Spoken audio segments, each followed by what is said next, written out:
É uma situação triste demais. E depois do cenário caótico que viveu o estado de São Paulo no fim de semana, por conta desse avanço recorde de incêndios, a temperatura deve continuar baixa no sul e no sudeste até pelo menos quarta-feira. A influência do ar mais frio reduz o risco de incêndios em São Paulo. O fogo destruiu cerca de 20 mil hectares, segundo a Defesa Civil do Estado. Mas esses números vão sendo atualizados, viu?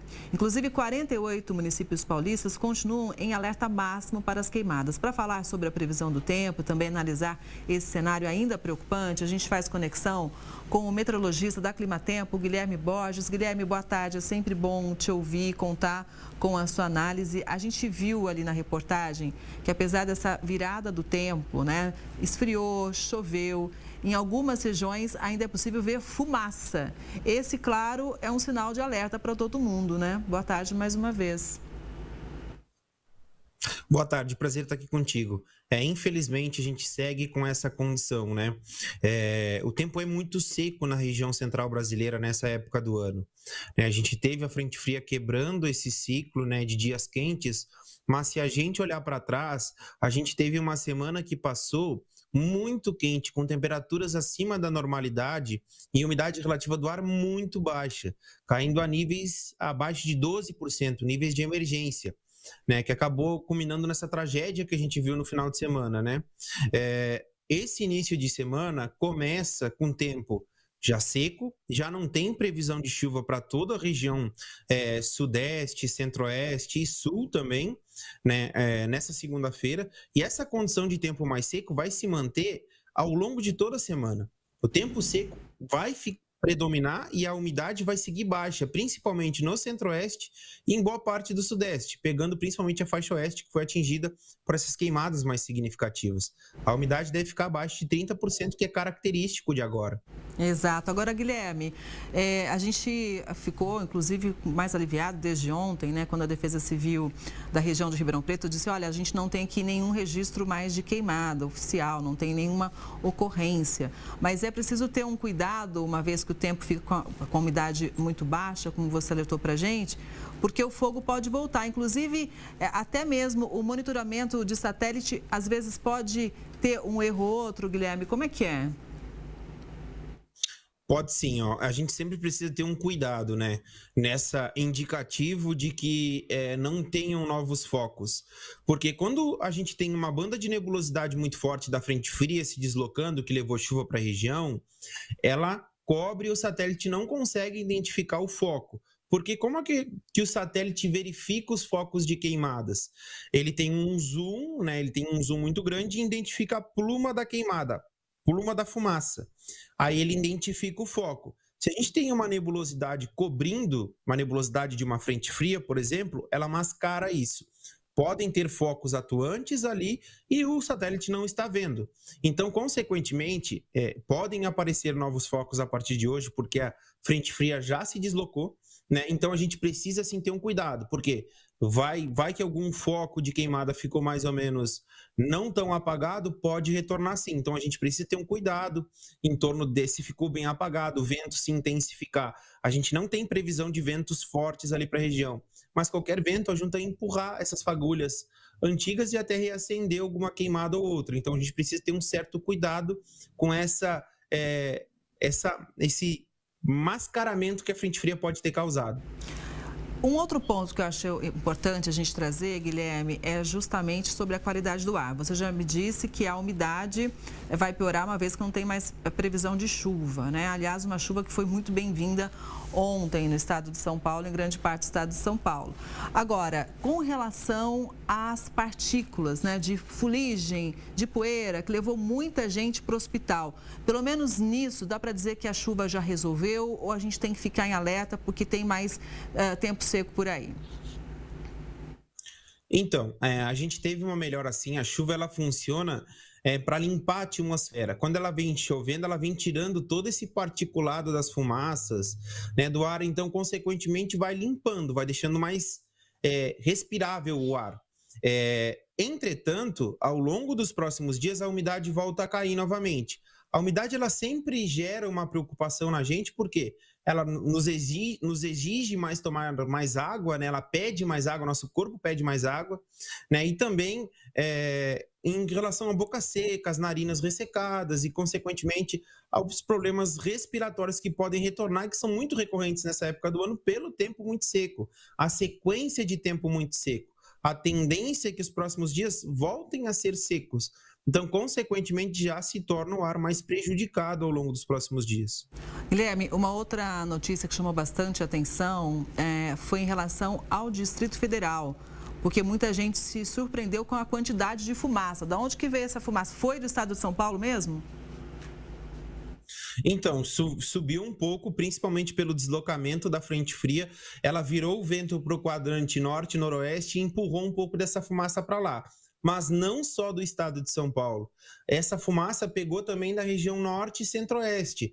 Ou seja, a frente fria ela foi empurrando. Como a frente fria ela é uma massa mais fria, ela empurra o ar quente, que é das queimadas, né? Esse ar quente que é normal, ele é mais leve, pode-se dizer. Então, a frente fria vem empurrando esse ar quente. Então, consequentemente, foi canalizando aquela fumaça que vem lá do norte e virou o quadrante do vento também daqui do estado de São Paulo. Então, foi um combo, entendeu? A virada do vento daqui da região sudeste e a fumaça que está vindo lá da região norte e se concentrou sobre a região. Foi mais uma combinação nas viradas dos ventos aí para causar todo esse transporte da fumaça ali para a região de Goiás, Distrito Federal, que todo mundo viu, né, ao longo dos últimos dias. Uhum. Guilherme, ontem nós acompanhamos aqui ao vivo uma entrevista coletiva do governador de São Paulo, Tarcísio de Freitas. Ele disse o seguinte, que o número de queimadas aumentou demais para o mês de agosto, que ainda nem terminou, né? O estado registrava ali em torno de 600, 700 queimadas no mês de agosto e agora já são mais de 4.700. O que aconteceu para, assim, realmente elevar esse número de uma forma tão grande, hein? Então, a gente não pode. Eu sempre sou bem político nessa parte de elencar os culpados, tá? A gente tem as queimadas que acontecem de maneira deliberada, né? E tem as queimadas que ocorrem devido aos fenômenos meteorológicos, que intensificam, como os ventos, os raios e outras coisas, né? Ao longo dos últimos anos, a gente, principalmente nesse último ano e nesse início deste ano, a gente teve muitas ondas de calor atuantes. Tá? Então, essas ondas de calor deixam o tempo muito seco, a temperatura muito acima do que a gente está acostumado a ver e a umidade muito baixa. Isso são fatores que, se a gente colocar uma queimada, por exemplo, se a gente colocar uma queimada de maneira deliberada, o risco de a gente perder o controle dela é muito grande. E de fenômenos meteorológicos como massas quentes atuantes, né, tempo muito seco, são fatores contribuintes para ocorrer essa queimada com mais facilidade. Ventos mais intensos também facilitam para essas queimadas se propagarem de maneira mais significativa. Então, a gente precisa de uma conscientização. O nosso clima está mudando? Tá. Mas as pessoas precisam se conscientizar que se a gente fizer queimada, a chance disso fugir do controle porque o nosso clima está mudando é muito grande, certo? Então, é um combo. Pode dizer, o clima mudando e às vezes as pessoas não tendo consciência, né, para botar uma queimada e talvez perder o controle dela. Eu acho que é importante a gente dizer o seguinte, né? Há um tempo atrás a gente estava mostrando aqui a enchente no Rio Grande do Sul, né? E agora esses incêndios que realmente impressionaram, trouxeram bastante prejuízo, inclusive produtores de cana já fazem um levantamento prévio que em área de cana o prejuízo pode chegar a 350 milhões de reais. Veja como realmente há também o prejuízo no campo, porque muita gente sai, às vezes, atacando, dizendo que é produtor rural e eles já estão levantando os prejuízos, dizendo, olha, realmente a gente precisa da consciência de todos. Mas, enfim, Rio Grande do Sul sofrendo com muita enchente, o Sudeste, aqui estado de São Paulo, com tempo seco. Muitos analistas já diziam que essas mudanças chegariam e chegaram. A gente já enfrenta essa realidade, Guilherme. A gente pode dizer que, pelas análises, o sul do país pode continuar enfrentando desafios climáticos sérios. No passado foi uma seca grande por lá, agora enchente. E a gente aqui agora também com o tempo cada vez mais seco? Então, Essa época do ano é sempre muito seca na região central brasileira, tá? E é a época de queimadas, infelizmente, que a gente caracteriza. Justamente o inverno ele é a região que menos chove comparado às outras estações, tá? E falando sobre os extremos, né? Extremos de chuva, extremos de calor, infelizmente, historicamente, a partir de 2010, o aumento de ondas de calor, o aumento de extremos climáticos, né, no Brasil, ele foi crescendo, não só no Brasil, no mundo como um todo.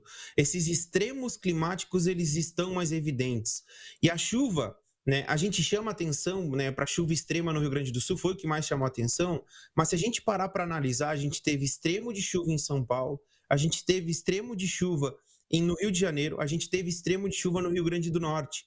Então, a gente teve extremos de chuva em amplas áreas, pode-se dizer, brasileiras ao longo desse ano. A gente já deve ter em Manaus extremos de chuva em 24 horas. E calor, né? A gente teve também muitos extremos. O ano passado foram 9 ondas de calor. Nesse ano são 5 já. Então, esses períodos de tempo muito seco, temperatura acima da normalidade, deixam a umidade, o solo muito seco. Então, consequentemente, isso favorece principalmente para esses cenários mais intensificados, mais extremos de queimadas, como a gente está vendo. Não só o estado de São Paulo, mas o estado do Mato Grosso do Sul, o estado do Amazonas estão com recorde de queimadas, né? Então, esses extremos climáticos, tanto de calor quanto de chuva, eles estão mais evidentes e acabam intensificando estes cenários que a gente está vendo, né? De queimadas chegando até as áreas urbanas, né? De chuvas tirando pessoas das suas casas devido ao volume de chuva muito intensificado, elevando em demasia o nível dos rios, né? Então, consequentemente, a gente vai ter que aprender a lidar com esses extremos a partir daqui para frente. Exatamente. E como, né? Guilherme, nós estamos em rede nacional. A gente falou bastante aqui da região sudeste, centro-oeste, mas quais outros destaques você tem Brasil afora, hein? Então, a gente fica com destaque principalmente para o interior baiano também, interior baiano, o interior de todo o Nordeste, pode-se dizer que segue num contraste muito interessante, muito seco nessa região também, né, nessa época do ano, né, chovendo muito no litoral e o interior muito seco. Para a faixa norte brasileira, outro destaque muito importante também, a seca dos rios, que está prejudicando e muito, principalmente Rio Madeira, Rio Purus, que está com níveis significativamente baixos. Isso é uma sequência do ano passado, né? É sempre importante frisar que a gente teve a atuação de um fenômeno El Niño e um Atlântico muito quente, que são fatores que deixam a irregularidade da chuva na região norte muito forte. Então, isso causou com que os rios ficassem muito baixos ao longo do ano passado. Aí a gente passou por uma estação chuvosa muito irregular. E agora a gente está entrando num período seco, que a gente chama de verão amazônico, né? Que é o período que chove menos, que vai de agora, de julho, até novembro. Então, nessa época, se a gente ataca os níveis dos rios, como Madeira, né, como Purus baixo, agora a tendência é que esse período mais seco continue é muito grande, vai até novembro dessa maneira. Então vai prejudicar muito o pessoal da região norte. Agora é um período de temperaturas mais elevadas e de chuva muito escassa na região norte do Brasil. E infelizmente esse cenário não deve mudar. O Brasil deve sofrer ainda com essas condições ainda de tempo muito variável ao longo dos próximos meses. Vamos ver como é que o Brasil vai enfrentar tudo isso, né? A gente sempre conta com a sua análise aqui, levando informação para quem acompanha o Conexão Record News. Muito obrigada, Guilherme. Uma boa tarde para você e até a próxima. Obrigado, é sempre um prazer estar aqui contigo.